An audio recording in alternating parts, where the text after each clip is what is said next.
3, 2, 1. We're live. Welcome back, PHSN TV. I'm with Mr. Dunn. How's it going, Mr. Dunn? I'm doing well. How are you? How's the school year going? Yeah, it's been a great school year so far. I think this is one of the best ones I've had yet. Oh, really? It just keeps improving. I don't know. Anything specific or just across the board? I'm always manipulating what I'm doing, and I'm always sort of like figuring out what works at Polson because I've taught at other schools. Right. And so I feel like I'm just now really after 5 years getting a handle like, okay, I got this. I know what works here. Huh, Yeah. that's perfect. Yeah.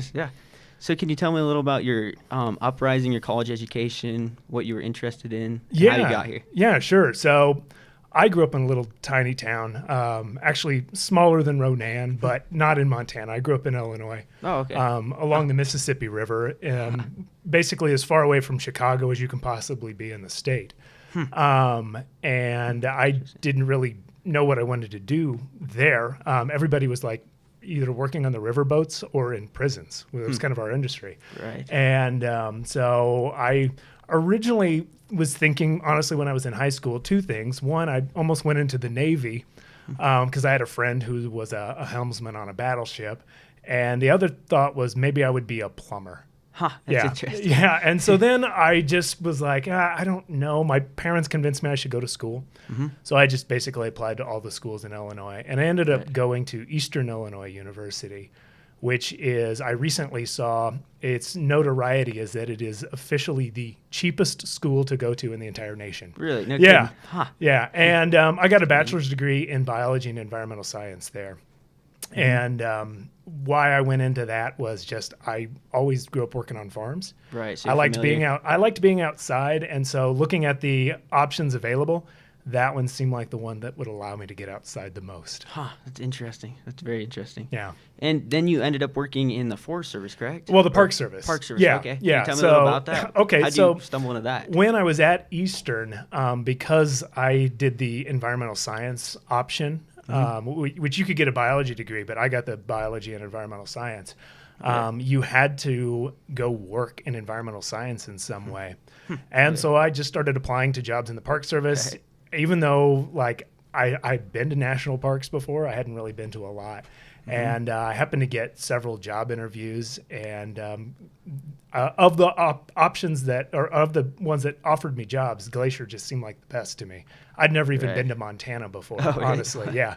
So I just drove out literally from Florida, which is where I've got a bunch of family, to Montana, and I did it in some like ridiculous record time and started working out there. And that's sort of how I got my foot in the door of the Park Service. That was 2002. And I continued doing that job until 2008. And so your teaching, how did that play into that? Yeah, so I didn't. Kind of opposite ends. It is. I didn't plan on being a teacher, but it was because of the Park Service that I got into teaching. I was giving I was leading a hike in Glacier over Sahi Pass, which is like a 11-mile hike. It takes pretty much all day to do. And I had this group of elementary school teachers from South Carolina, and they were just hysterical. I just had so much fun with them. And at the end of the trip, they were all like, you should go into teaching. You should really do this. And I was like, well, maybe I will. not? Yeah. So I actually did almost all of my schooling online from the Mini Glacier Ranger Station. And I did it through the University of Idaho. Right. And so that's where I actually ended up physically going as well, was to Moscow, and went to the University of Idaho for my master's degree to get my teaching cert. That's funny how that all played in. It is, yeah. It all just seems sort of so- worked out together. yeah. Really, a lot of it was just sort of falling into it. You know, I didn't like grow up with this goal of being a teacher or a park ranger or anything like that. It just sort of happened. Just kind of played. Yeah. That's interesting. Now, I've heard that you've saved a life. Can you tell me a little about that? 'Cause I that's a big deal. I did. Well, okay, so lots of people have saved lives. They just don't realize it. We just had a blood drive here, right? Right, yeah. And within like 2 weeks, you just saved a life from donating blood. Right. So it's just not very, newsworthy. It's not very exciting, I guess. So lots of people have done that. I just happen to have, done it where, like, physically, I was having to do that. So More directly. right, yeah. Okay. So if you've ever been to Glacier, Logan Pass is the high point on the road.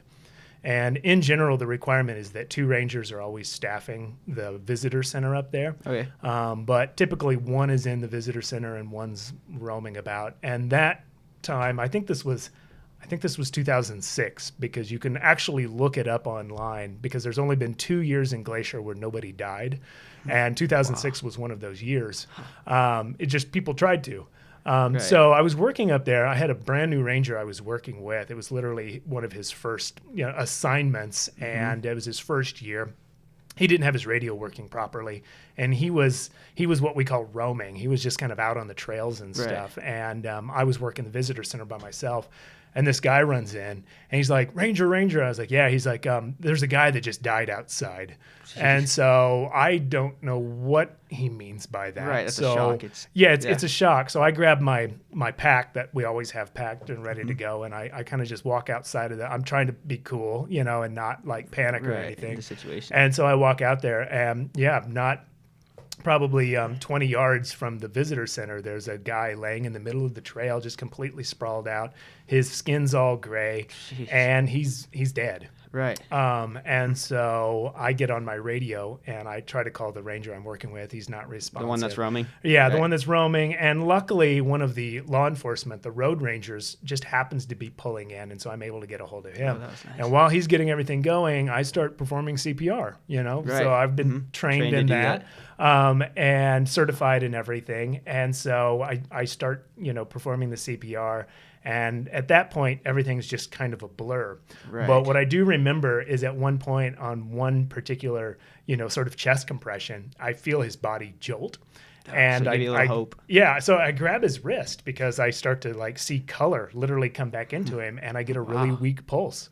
Right. And it all starts coming back. And by this time, helicopter out of Kalispell is in the air, heading for the pass. The road ranger's bringing up the defibrillator and oxygen tanks. A doctor happens to be coming down the trail, and just all happens perfectly. But the guy is, by the time all of this gets there, he's literally sitting up. And so we land the helicopter up there. We get him on board, and I actually heard from Kalispell Regional later on that, he had basically suffered a massive heart attack, but that he did survive and was able to go home. I don't remember much about the guy except his name was Clint, and he was from Missouri. That's all I remember. Clint from Missouri. Yeah. No, that's very interesting, though, because like you were saying earlier, a lot of people have saved lives directly, but indirectly, but you were directly, and it was chaotic and a shock. Yeah. It's very interesting. Yeah, it was really like, this huge adrenaline rush, which you think of as being good, but afterwards I was totally wiped out. I think I actually went home and slept for 14 hours. Jeez. Yeah, because it was really intense. And I don't remember a lot of it, but the visitors around say that the first thing I did was take off my sweater because it was a cold day, and I put it under the guy's head. I have no recollection of doing that at all. Such in a shock state. Yeah. Now, Mr. Dunn, you also teach coding, correct? Right.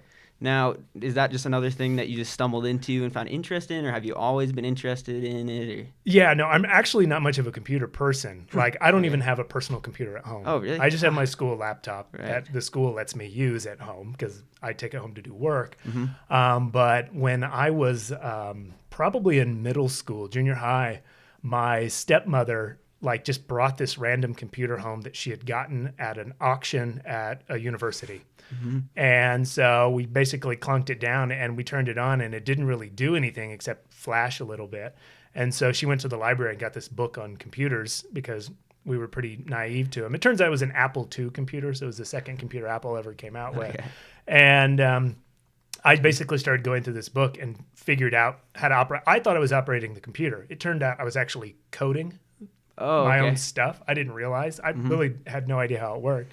And so that's how I sort of got into coding. It was accidental. I thought I was using a computer. Turned out I was writing computer programs.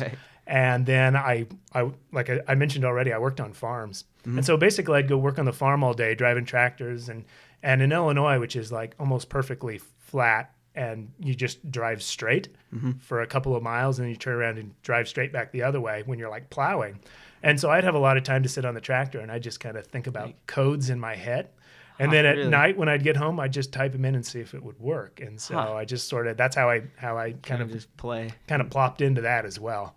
Wasn't really planning it. I didn't really have a particular interest other than, hey, I want to use this machine that my stepmom brought home. I thought it looked interesting. And you have all this time to think about it, and then you can go apply it. Exactly. So I oftentimes really say almost all of my coding was done on a tractor. Right. Because it's true. It's what I was doing. Right. Yeah. Well, that's very interesting. Thank you for coming on, Mr. Dunn. Yeah, no problem. Thanks for having me. Yeah, you bet. Take care. All right.